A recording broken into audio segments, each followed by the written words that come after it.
Hey everybody, welcome to another special guest series here on the Authentic Persuasion Show. My name again is Jason Cutter. So glad that you're here. My mission is to help fill the world with authentic persuaders, and this show is a part of that as your guide to helping you, sales professionals, leaders, team members, close more sales, make more money, and do it in a way that is authentic for you. And these conversations hopefully bring value to that.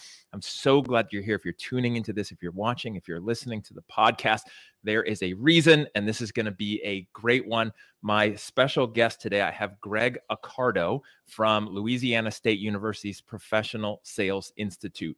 Now, Greg comes at his role at the school with 25 years of sales and business experience. He is the inaugural director of the LSU Professional Sales Institute, bringing his experience and expertise from the sales world to marketing majors, to people getting into these sales courses.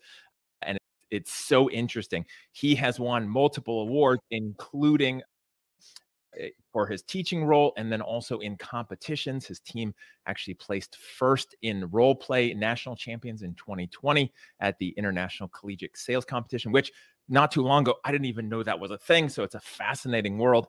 We're going to talk about that. We're going to talk about all things sales related. Greg, welcome to the Authentic Persuasion Show. Thank you, Jason. Glad to be here. Very excited for this because, again, you are the inaugural director of this program, coming at it with a whole bunch of experience and starting this program.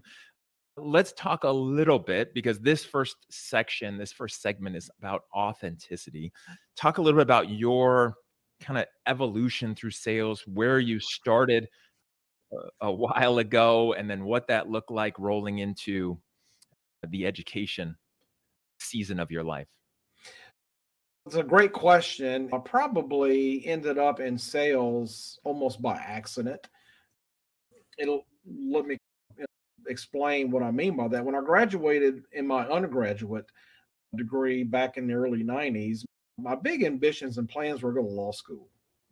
Everybody wants to be a lawyer, right? So it's where you can make the money. And it just so happens why I was actually waiting to get accepted to law school, I was approached about a full-time sales career in insurance and never even thought about being in sales. And because I was a newlywed, my wife spent a few years, our first years of marriage, with me going to school, working full-time. It was a disruptive lifestyle. And we were fixing to look at 3 more years of that. I don't think she was looking forward to it that much. And she said, why don't you just take the job and just see what happens? Because I need a break of you going to school and us really not having a life. So I said, fine, I'll do that and see what happens. Ended up, I really liked it. I had a great mentor and teacher, had a lot of success. It was a lot of work, but I had some success, and got me started back in the middle 90s in a sales role. Became a fan of Zig Ziglar and followed him around. I would listen to his cassette tapes in my truck while I was going to appointments. And I was like, this is fascinating. You talk about authenticity and persuasion. Man, this guy was a genius. He was way ahead of his time.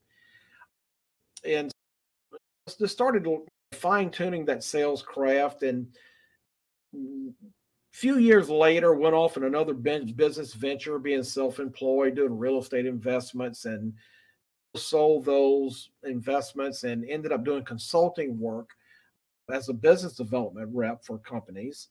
And lo and behold, I was working for the local airport here in the city of Baton Rouge, doing sales for them, and ended up running into, by accident, because it was a sales role that I was doing, the MBA program at LSU had an ad in the airport that the contract was expired, and I had to renew the contract, and reached out to the director of the MBA program here at the LSU College of Business. And at the time, the man didn't even know there was an ad at the airport for the MBA program. And he said, that's new. I didn't know we had an ad.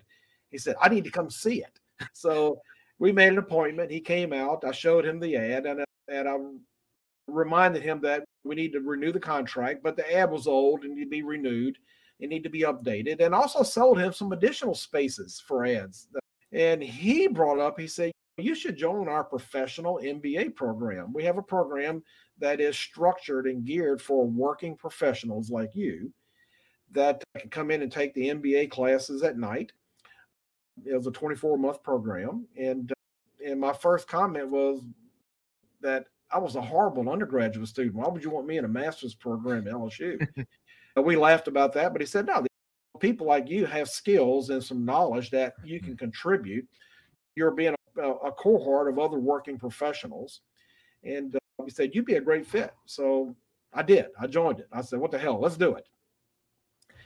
I did the program, came out of the program. And when I came out in 2014, LSU was advertising for this new position, director of the LSU Professional Sales Institute. I was like, I don't even know what that is. I said, but you know what? I'm a little bit bored. Let me send them a resume just to find out.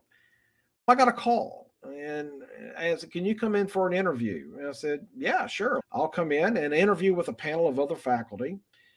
This was a new program. LSU never had a sales program in their College of Business, and they needed someone to be the director to not only help grow the program, bring in corporate involvement, but also teach some sales classes. I'd never taught before in my life, but went through a interview process and ended up getting offered the job. I still remember it was December of 2014. They say, hey, we want you to be the first director of this program. And I accepted.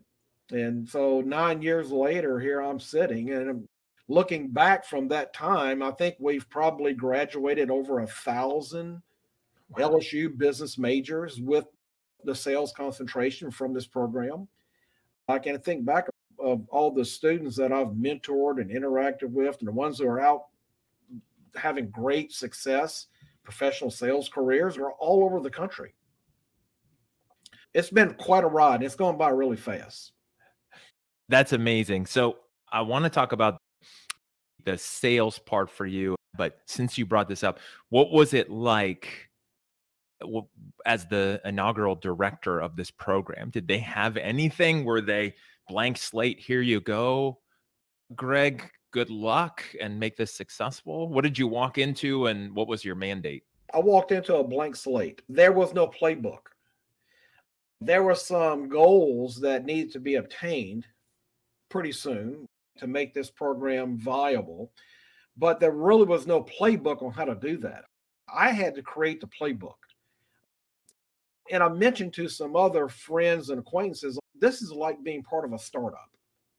Mm-hmm. You're basically just, tighten your belt, lock down everything, and just get to work and see what happens. You make a lot of mistakes, you make some success, you try some things, they don't work, you come back, you redesign it, try it again. The education part was already established. There was already, the classes were in place. But what was not established was the operation of the department, creating the processes and procedures in a university environment. And if you know anything about higher ed, a big bureaucracy where you've got guidelines and regulations on a lot of things that you do. Almost everything you do is governed by the university. But beyond that, you still have to achieve some measurable success that you can go back and talk to your stakeholders and attract more students. And it's just one of those things where you get up every day, you put on your clothes, you go to work, and you just give it 100% and see what works. And if it doesn't, try something else. I absolutely love that. And I love the thinking about what you said, where you have over 1,000 graduates that are graduating with this sales concentration, having gone through these courses, at least at some level, and just those seeds that are planted and going out there in the world, especially in the world of sales, and hopefully guiding people in a different direction where they see sales as something different, which leads me into what I'm curious about. So you mentioned Auto University, the Windshield University, the tapes of Zig Ziglar, and been there myself. And I know what that's like and listening to those early on. What did you think of sales when you first got into sales in the beginning? And then what did you get from, let's say, the Zig Ziglars of the world? And how did that shape either what to do different in sales or confirm what you were doing? That's another great question. I would attribute the limited Zig Ziglar education that I had way back in the 90s to the perception that I came to in sales, that this is a profession. And it's a profession, you have to treat it that way, where you have to perfect your craft. Your learning never stops. As much seniority that you have in this world of professional selling, when you stop learning, you stop becoming great at what you do. And that was one of the things that Zig Ziglar really preached continuously, that you got to continually learn and get better and practice. That sunk in really quick. My mentors that I had in the business world that I just entered in the insurance business had some really great insights on how to deal with things like adversity and rejection. Adversity and rejection are the things that really wash out a lot of salespeople. When you look at the turnover rate for new sales positions, it could be as high as 70%. And a lot of that is some people are just not mentally prepared, or they're not built for the adversity that you have to encounter and deal with as you're on that road to success in sales. Preparation is a big requirement for you to understand that most of the time, not every time, but most of the time, the adversity and rejection you get in sales is not personal. It's a business decision someone makes that you are just not a good fit for us at this time.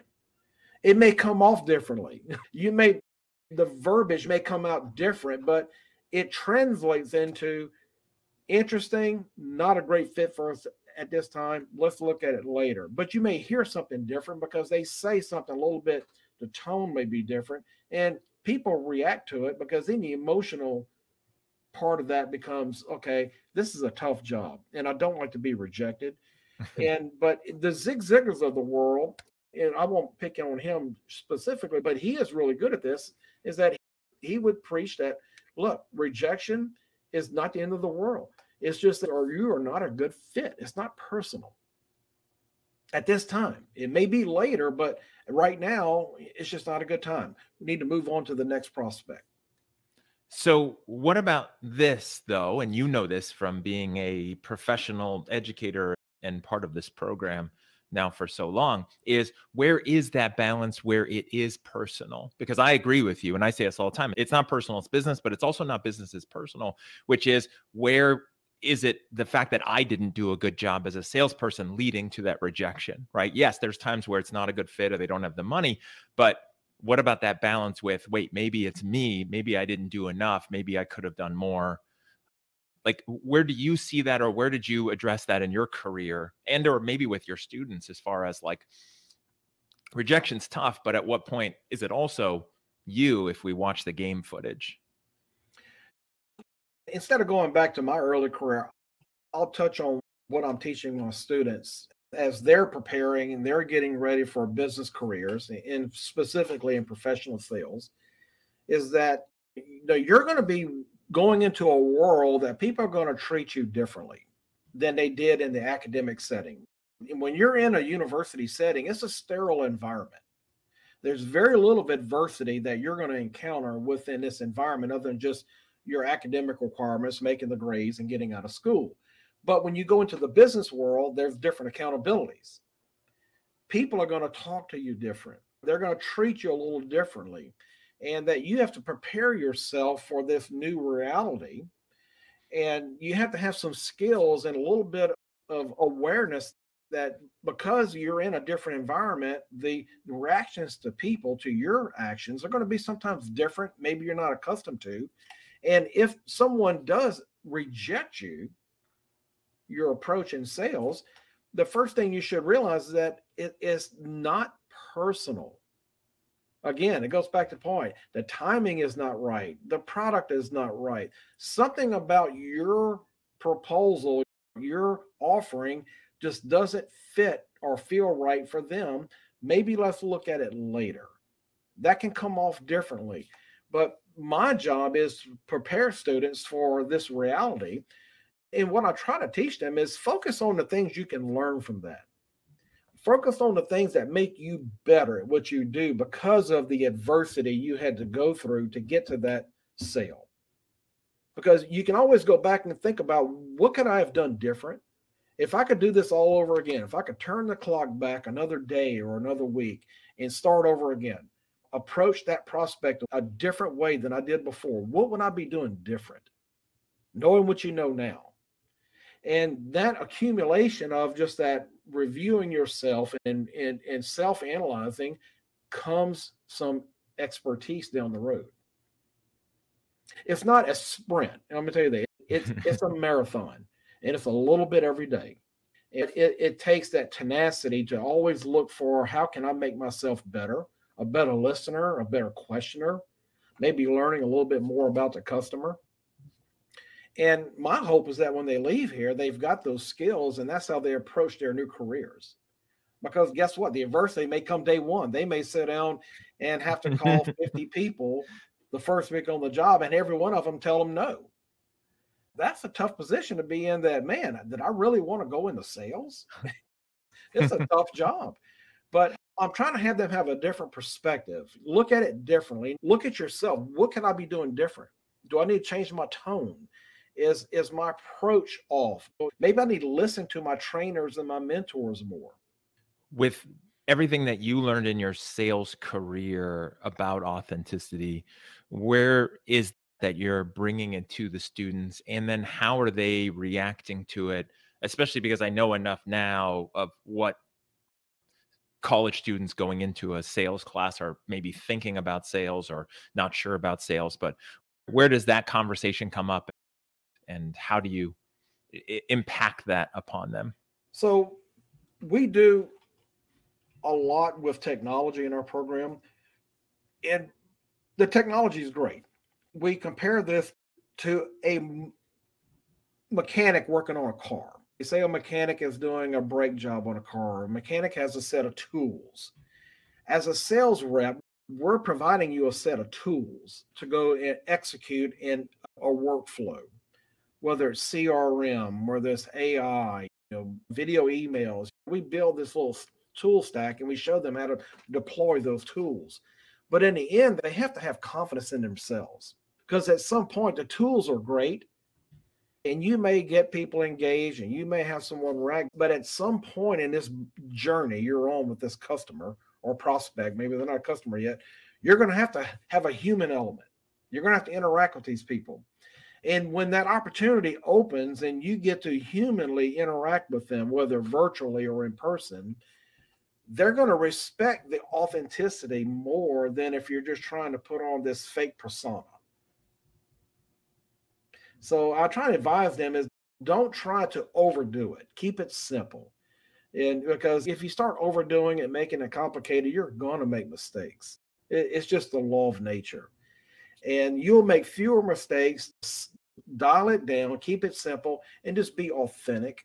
And people will sense it and they'll respect it more. When you say keep it simple, that might be more for part 2 in the sales process. But what do people normally do, or what do you see the students or salespeople do that is not simple? First thing of all, they try to overcompensate for any perceived weaknesses that they may have. And that overcompensation could be they're trying to overtalk their prospect. We call that dumping features. Your brain gets disconnected from your mouth, and your brain looks for a comfort zone. And the comfort zone is just to burp up all the features you memorized before you went into the meeting, which is the thing you don't want to do. So I equate that to being pushed off your bicycle. If you're riding your bike down the road and they push you off your bike, can you get back on the bike and just keep riding it, or you just stay in the ditch? And a lot of people get knocked off the bike and they can't get back on it. They're in the ditch. And that's just a lack of confidence, that lack of self-awareness. So it takes training. We try to work with them, and we do a lot of role plays. We put them in uncomfortable situations, not only role playing, but also live selling projects where they're selling live to people, making calls, making appointments, but get them experience a little bit of adversity. And then the more mistakes they make, the more coaching we can give them here. And that's why I tell them, don't worry about the mistakes you're making. You're going to make mistakes. What you want to make sure you do is you learn from those mistakes. We'll review what you did. We'll go over it and see maybe you could have tried a different way. But hopefully, my goal is that they don't make those same mistakes when they leave me and go to work for the companies out there that are hiring them. I want them to make the mistakes here. We can go through it. We can go over it again. We can make sure you never do it again. And then when they show up at a company's doorstep as a new graduate ready to come on board as a new sales hire, that hopefully they've left all the early mistakes. They've hit their thumb with that hammer. They know it hurts. They're going to go into it now and with a different perspective and be more authentic. One last question for this part. What do you see and think that buyers want more of from salespeople now? And or how would that compare to when you first started in sales? Buyers are, you talk about the changing world of sales. What's changing more than the world of selling is the buyer's journey. And technology has a big part of that. My good friend and colleague at UT Dallas, Dr. Howard Dover, just came out with a book recently called The Sales Innovation Paradox. And he compares this to the classic sales machine and the modern sales machine. And, you know, a lot of us are still stuck in the classic machine from the selling perspective. The problem is the buyers left the classic machine a long time ago. They've already moved on to the modern machine. And you still have a lot of sellers still stuck in that classic model. And they're putting the new tires on the classic model, the new radios, all the new technology, but it's still a classic machine. It's still a 55 Chevrolet. And your buyers are driving the Teslas. So there's a big disconnect there. And because they've moved on to a more classic approach to buying, the goal for the sellers is that to adapt to that process. And a lot of sales professionals haven't done that yet, or they're struggling to make that leap into how can we more mirror our selling process that mirrors the buyer's journey. So the buyers are looking for sales reps, getting back to your original question, who understand their process, who not trying to overthink it, keep it simple. We used to buy that way years ago. We're not there anymore. We've moved on to 2.0 or 4.0. And that 4.0 modern sales method or modern buying method, a lot of times doesn't align very well with your classic selling model. It's so true. And I love that analogy. I'm just imagining someone who's trying to buy the latest electric vehicle, let's say a Tesla, and then somebody's still trying to soup up and fix that 55 Chevy and add new features to it to sell it to that buyer, which there's a buyer for that, but it's not the buyers you might be going for because they want something different. And you're not appealing to what people want, especially if that's what you're selling. So I think that's a great place for us to pause and segue, because we'll talk about that more in the second part on persuasion and sales process. For people tuning in, I know if they want to connect with you, which is how we connected, I connect with a lot of people this way on LinkedIn, so they can find you, Greg Accardo, also LSU, and both of these links will be in the show notes, but LSU's program for business and marketing, if people Google it or go in the show notes. Greg, thank you for being on this part one and sharing all this info and helping us with the authenticity piece of sales program. So thank you for being here. You're welcome. And super excited for part two. Like I said, we're going to continue the conversation, talk about persuasion. And I appreciate everyone tuning in and being a part of this journey, especially with what Greg was talking about and what buyers want and what buyers are looking for and how sales has shifted. And all of that involved hopefully changing sales from a dirty word that some people think about into what it actually is a profession of helping people get to a better place. Until next time, thank you for helping fill the world with authentic persuaders.